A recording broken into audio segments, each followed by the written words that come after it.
nous vous avons dit que Sénégal lobby LGBT dañ ko wutal un calendrier un agenda spécial ndax dëgër bopp gi Sénégal dëgër bopp beaucoup de pays qui nous entourent sukk nañu jébbalu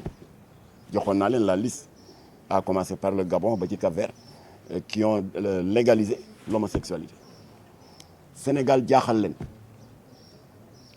ba taxoon na vers la fin du régime du président Macky Sall waxoon naa leen ne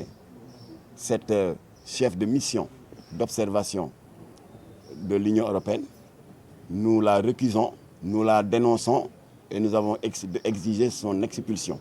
sa vie privée ne nous intéresse pas lesbienne la bi muy ñëw faru lesbienne am la ànd sek ñàkk jom gu mat sëkk bras dessus bras dessous comme monsieur ak madame bu ma yeboone sax madame ak madame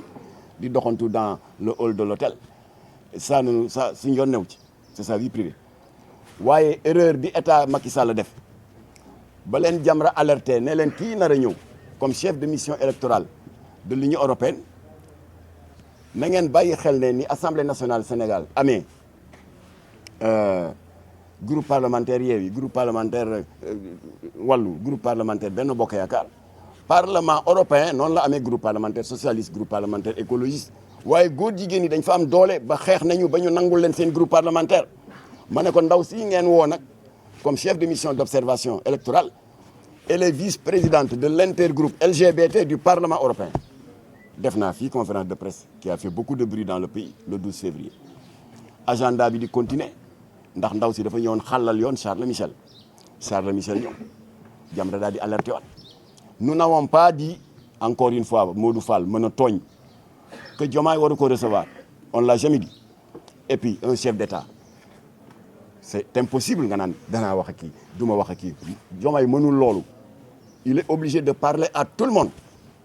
dëmma yeeg nooxóor yeeg franc-maçon yeeg góor jigéen yi ñëpp lay waxal parce que ñun fa ñuy jegaane ji luy dundal réew mi les institutions de Bretton Woods Fonds monétaire international Banque mondiale ak tamit Union européenne la ñu soxla foofu lañ koy mën a jegaane di fay salaire yi di jënd ay engrais di compenser nos déficits budgétaires te kuréel yooyu dafa fees dell ki franc-maçon ak góor jigéen soo nee doo wax ak ñoom yaa ngi may dégg bu baax oustaz Modou Fall soo nee du ma wax ak ñoom tu vas crever de faim parce que Sénégal dafa ndóol on vit sous perfusion kon Diomaye foog mu wax ak ñëpp waaye dañu ko nekk kii nga recevoir mooy xalif général kullu góor jigéen Europe occidentale libre nañ ci kii nga recevoir mooy ka nga xam ne ni dem si yàlla si Ambroise Gomis créé woon Miss Sénégal Miss Jongama lobby LGBT à Anvers dañu créé 2 distinctions à part Miss lesbienne créé nañu Mister Gay kan mooy président jury bi Charles Michel am nañ droit wax ko Diomaye kan mooy Charles Michel mooy bi nga xamee ni y a une vague de légalisation du mariage homosexuel en France en Europe ba France daal di ubbi le défilé le 17 mai 2013 sous le magistère de François Hollande daal di légaliser ce qu'ils appellent pudiquement d'ici diw confiture le mariage pour tous maanaam mariage góor jigéen bi ko France defee mais dafa am effet boule de neige Europe yëpp commencé di légaliser le mariage homosexuel léegi Xavier Bettel le premier du Luxembourg daal di ne alhamdulilah sama far wu góor bii nga xam ne ngoroli yàgg na muy l'architecte belge Gauthier Destiné naa góorgóorlu daal ñu daganal diggante bi fan la ñu takkee sëy bi à la mairie du Grand-Duché de Luxembourg kan lañ ko ndeyele Charles Michel ngeen ne duñ ko wax bañaa wax alors ñu ne Diomaye kon recevoir ku la neex mais ñu ngi la yëgal ne kii nga recevoir mooy kii surtout léegi ñaar moo mën ne alerte la mu dégg ko ak nu mu ko mën a déggee mu sàggane ko ñun ñu xam ne suñu jaan wàcce ne te bu ñu tëddee nous allons dormir tranquille alors kon nag yooyu yëpp jaar na fi mais bii li tax Jamra décidé ànd ak 8 organisations alliées xeex ak ñoom parce que rôle état bi la mais l'état ne le fait pas ñu ngi toog rek bàyyi lobby yi di dérouler seen agenda rek ba pare nous avons décidé def une tournée nationale def ko suñu xeexu bopp avec nos 8 alliés waaye yokku na j'ai d'autres listes defe naa egg nañ 15 parce que j'ai mis sur la page Facebook que la liste reste ouverte. Alors li waral ñu jël boobu décision am boobu détermination c'est parce que ki ñëwoon poser le 3e jalon di Jean-Luc Mélenchon en plus du fait mu bokk ci bàjjenu góor yu gën a siiw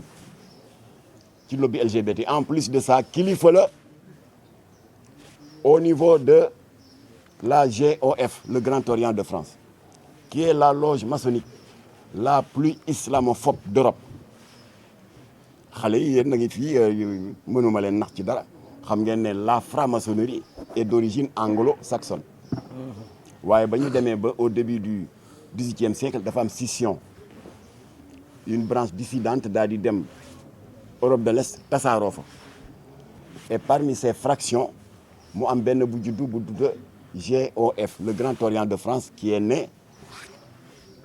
l'an 1776 waaye branche dissidente boobu comme que dafa bari ay góor jigéen ak ay communistes lan la ñu njëkk a def dañu jël la constitution originale de la franc-maçonnerie originelle jël préambule bi déglu leen bu baax ngeen xam kuy Mélenchon daal di effacer toute référence à Dieu et à l'immortalité de l'âme loolu la njëkk a def parce que franc-maçonnerie originelle balaa ñu daan ubbi seen i assises ak seen i travaux dañuy jàng ay aaya bu Injiil bu yonent Yàlla Iisaa maanaam les évangiles et la Bible waaye branche dissidente bi Mélenchon bokk mu di le Grand Orient de France ba scission amee dañuy jëlaat constitution bi tëggaat ko effacer si toute référence à Dieu et à l'immortalité de l'âme et en place de quoi ñu remplacer ko par le concept de la liberté de conscience absolue. ñu ne leen waaw luy liberté de conscience absolue ils ont fait beaucoup d'interviews dans les médias daal ne waaw l'autre humain est quelqu'un de une créature magnifique dara waru koo tënk il doit pas être enchaîné par des dogmes philosophiques et religieux dañ ko war a bàyyi mu seet lu ko soob lu mu bëgg fu mu am goût bu bëggee tëdd góor mu tëdd góor bu bëggee tëdd jigéen bëgg tëdd jigéen mu tëdd jigéen alors mooy liberté de conscience absolue kon nag ñoom nëbbuñu leur volonté de créer une société sans Dieu le Grand Orient de France te jëfee nañu ko du ay waxi Jamra dem leen ngeen informé wu dans Google la presse européenne jëfee nañ ko de naka kan mooy bàkkoo l'interdiction du port du voile en France le Grand Orient de France bi Jean-Luc Mélenchon bokk ana yan franc-maçon ñoom ñooy bàkkoo la destruction de tous les minarets jàkk yi am France yëpp minaret c'est interdit parce que pour des raisons d'esthétique architecturale ñan ñoo koy bàkkoo kuréelu Jean-Luc Mélenchon du Grand Orient de France ñan ñooy bàkkoo la loi Simone Veil de 1975 qui légalise l'avortement yàq biir ñoom Jean-Luc Mélenchon bu Grand Orient de France ñan ñooy bàkkoo d'avoir tordu la main au président François Hollande ba le 17 mai 2013 ñu daal di légaliser le mariage homosexuel c'est le Grand Orient de Jean-Luc Mélenchon kooku la ñu recevoir fii dans ce haut temple du savoir mu ñëw intoxiqué xale yi yàq seen xol wàññi seen iman tilimal seen tawxiid ngeen bëgg a Jamra noppi ñu noppi loolu waral nag ñoom bañ ko recevoir ku wax feeñ dans ce temple du savoir di université ñu ngi ko créé en 1959 ñaata kàngam ñoo fi jaar université formaté leen ñu nekk de brillants esprits ci wàllu politique ci wàllu économie ci wàllu culture wàllu médecine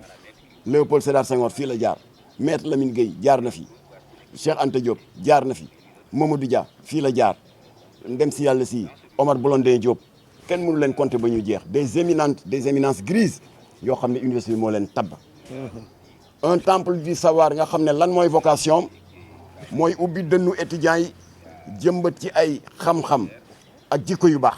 looloo tax université jóg Jean-Luc Mélenchon ñëw nag ak mbalitam tiim xale yi di ko déglu mu daal di dérouler sans vergogne un prosélytisme malsain ponctué d'une propagande ouverte en faveur de l'idéologie LGBT, renforcée par une apologie ouverte de l'homosexualité. te wax na ko ci kàddoom fa gën a dënn bi ci waxin dal di ne j'ai été le premier législateur maanaam le premier député français à avoir déposé un texte de loi allant dans le sens de la légalisation du mariage homosexuel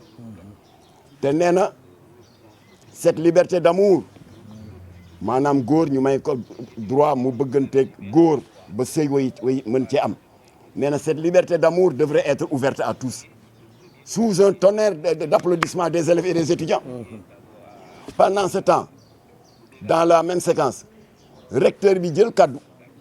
pour wax ak xale yi seen njariñ les défis académiques qu'il doit relever ñu yuuxoo ko ci laa ne notre pays est en danger. kii moo gën a dangereux Maline Anna Borg chef de mission électorale bi nga xam ne lesbienne la vice-présidente n'est-ce pas de l'interview LGBT du Parlement moo gën a dangereux Charles Michel bi Diomaye recevoir oon moom mi nga xam ne moom la ñu ndeyale woon sëyu góor jigéen ba lay nekk France Luxembourg Xavier Bettel moo leen gën a dangereux fuuf ndax dafa bokk ci ñi nga xam ne c'est les théoriciens de la construction d'une société sans Dieu qui a toujours été prônée par le Grand Orient de France dont il est un des membres éminents ku ma sa gis li tubaab buy ñëw di tagg ak di rafetal ngóor jigéen nga tàcc ko koo xam ne doomu réew mi la directeur université bi di la wax sa njariñ sa avenir les défis académiques qu'il faut relever nga yuuxoo ko le pays est en danger. Il y a un renversement de tendance un retournement de rôle qui risque de mener notre pays à la destruction moo tax Jamra jóg te du ñu teggeti tànk mukk tànk askanu Sénégal amuñu lu ñu bëgg. Et je voudrais m'adresser à Jean-Luc Mélenchon ndax mu ngi ñuy dégg am na benn message bu ma recevoir sànq avant may wàcc benn waaye ne ne mu nga toog am na ku koy firil bu ko déggee ci wala firil ko ci français léegi je vais m'adresser à lui en français. Monsieur Mélenchon, nous voudrions, nous Sénégalais, peuple souverain, vous rappeler ce que vous savez déjà. C'est-à-dire qu'il n'existe pas de pays dans le monde où les lois qui doivent régir la vie communautaire viennent ex nihilo. Ces lois ne tombent pas du ciel, quel que soit le pays pris en considération, qu'il s'agisse de la France, de l'Allemagne, de la Chine, du Burkina Faso, du Sénégal. Les lois qui régissent la vie communautaire ne tombent pas du ciel. Elles sont structurées par qui? Par le législateur. Et comment le législateur structure-t-il ces lois? Eh bien, en s'adossant sur ce que vous, techniciens de l'audiovisuel et de la communication, vous appelez le substrat socio-culturel, c'est-à-dire en langage normal, eh bien, les réalités socio-culturelles. C'est sur cela que le législateur français s'est adossé pour structurer le code civil français, qui, comme tout le monde le sait, a déclaré haram la polygamie. Mais personne n'a le droit de critiquer les Français parce qu'ils sont chez eux. Et c'est dans cette même logique que vous, Français, M. Mélenchon et vos compatriotes, vous vous êtes référés sur vos réalités sociales et culturelles pour penser qu'il était temps, précisément le 17 mai 2013, de légaliser le mariage homosexuel. Personne n'a le droit de vous critiquer parce que vous êtes chez vous. Alors, pourquoi, selon le même principe de structuration des lois que le législateur, dont le législateur a la responsabilité en se référant sur nos réalités sociales et culturelles, au nom de quoi nous, peuple sénégalais, nous n'aurions pas le droit, nous référant à nos réalités sociales et culturelles, de structurer l'article 319 bi haramal ngóor jigéen. Au nom de quoi? C'est aussi simple que ça. Monsieur Mélenchon, c'est vous qui avez appris, je veux parler de vos universités, à nos cadres, que la loi, la majorité, c'est la loi de la démocratie. La majorité, l'écrasante majorité du peuple sénégalais ne veut pas de l'homosexualité. C'est notre droit le plus absolu. Et vous venez sur un ton paternaliste nous dire que non, c'est un monde libre. J'ai été le premier député à avoir introduit un texte de loi portant légalisation de l'homosexualité. C'est votre affaire ça. Mais ne venez pas nous l'imposer. Alors moo tax nag Jean-Luc Mélenchon dégg na ko tey nag il a été prétentieux sous un tonnerre d'applaudissements des étudiants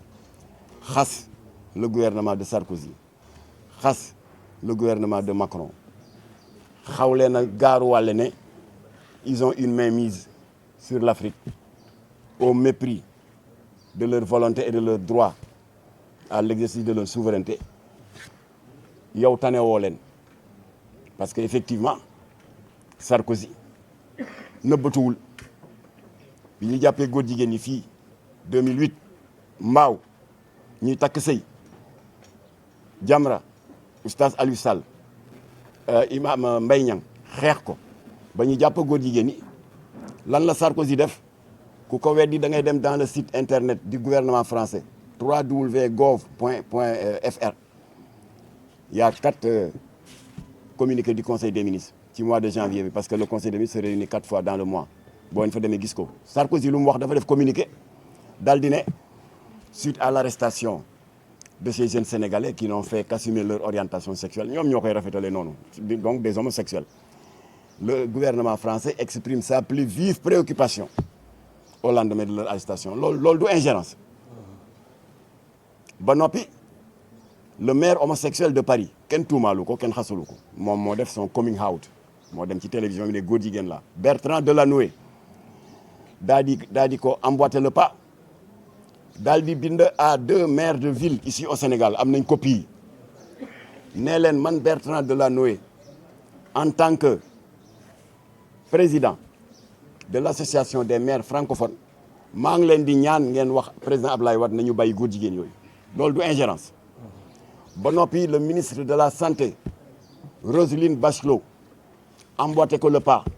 dal di duut baaraam Bernard Kouchner qui était à l'époque ministre des Affaires étrangères mais ko yow bi nga xam ne yaa yore suñu kaddu au plan international waxal Sénégal nañu bàyyi góor jigéen yi ñu tëj kooku du ingérence kon monsieur Mélenchon vous n'êtes pas mieux loti que ñoom dañu affiché wu yow da ngay nëbbatu ñëw fii université pour intoxiquer les enfants pour dugal leen ci musiba. Et enfin je vais terminer par un appel, un constat et un appel en m'adressant à monsieur Ousmane Sonko. mënuma ne premier ministre Ousmane Sonko parce que moom moo ne bi muy invité Mélenchon invité wu ko en tant que premier ministre moo ko wax nee na dama ko invité en tant que leader d'un parti qui s'appelle le PASTEF qui a invité un leader d'un autre parti français mu di la France insoumise et qui s'appelle Jean-Luc Mélenchon moo ko wax kon monsieur Ousmane Sonko fàtte xaju fi yow sa wàllu bopp te rappelé naa ko ci suñu conférence de presse bii passé fekke nga fii le 27 juin 2013 Obama ñëw fi moo ëpp teggin sax Mélenchon ndax moom dafa jël benn journaliste lesbienne moo posé woon question Macky Sall ndax protocole Maison Blanche bu ñuy voyager ni protocole bi tëddee mooy visite officielle bi c'est toujours clôturé par une conférence de presse commune le président du pays d'accueil day tànn 2 journalistes Macky Sall tànn Alassane Samba Diop bu RFM Tidiane Bari bu RTS le président Obama tànn benn journaliste homme ak benn as ndaw si ñu xam muy lesbienne bu rëy di liggéey dans un grand hebdomadaire foofu la question qui a fâché tout le monde ca ndaw soosu la jóge Obama jël ko daal di ko eggee Macky Sall lan la ko Macky Sall tontu ginnaaw bi mu ko defee cette proposition indécente là on n'est pas encore prêt ba ka Macky Sall tontoo loolu wax leen ma ban ONG wala organisation islamique sur les 125 qui existent au Sénégal kan ngeen ci gis mu def une riposte automatique amul dañu bàyyi ba Obama dugg avion ñibbi rek par courtoisie parce que gan du fi nekk ngay toj ay kaas naka la ñuy bi Jamra dem Café de Rome ñu def lii ñu def tey jël micro yéen a nga fa woon ak beaucoup d'autres confrères daal di ne Macky Sall dëgg la gàntal nga ko mais Jamra d'accordul sur la formulation parce que da nga vous laissez une porte entrouverte boo xam ne lobby homosexuel yi dañuy continuer di dundee yaakaar ndax da nga ko ne on n'est pas encore prêt loolu ça peut sous-entendre xëy na jamono dana ñëw yëf yi évoluer on sera prêt c'est benn naataango journaliste posé ñu question Imam Massamba Diop la ko posé parce que moom moo def l'exposé liminaire en tant que président exécutif de Jamra nekk waaye yéen Jamra da ngeen bari histoire nee na gàntal na ko waaw léegi li ngeen di kaas lan la ñu ne ni mu ko waxee ñu ne waaw lu mu wax ñu ne dafa ne on n'est pas encore prêt te loolu c'est une porte entrouverte lobby dañuy continuer di dundee yaakaar di ñu may jàmm waaw loo leen bëggoon mu tontu ko ñu ne dañ ko bëggoon mu wax ne dëkk bu tedd bii nga xam ne fii la Bamba tëdd Maodo Baye Niass Baye Laye ak ñeneen ñu baax on sera jamais prêt kon Ousmane Sonko yaa ngi fi woon bi Jamra di riposter si tontu bu yolom boobu Macky Sall la tontu woon te on l'a pas fait comme certains l'ont fait laqatu def des communiqués anonymes ñun dañu taxaw à visage découvert télévision yi jël ñu wax ko Macky Sall ne ko vous nous avez déçus kon nag yow Ousmane Sonko Jamra ngi lay exprimer toute sa déception bi nga yëkkatee les termes de on est en train de gérer ça yëkkatiwaat beneen terme ne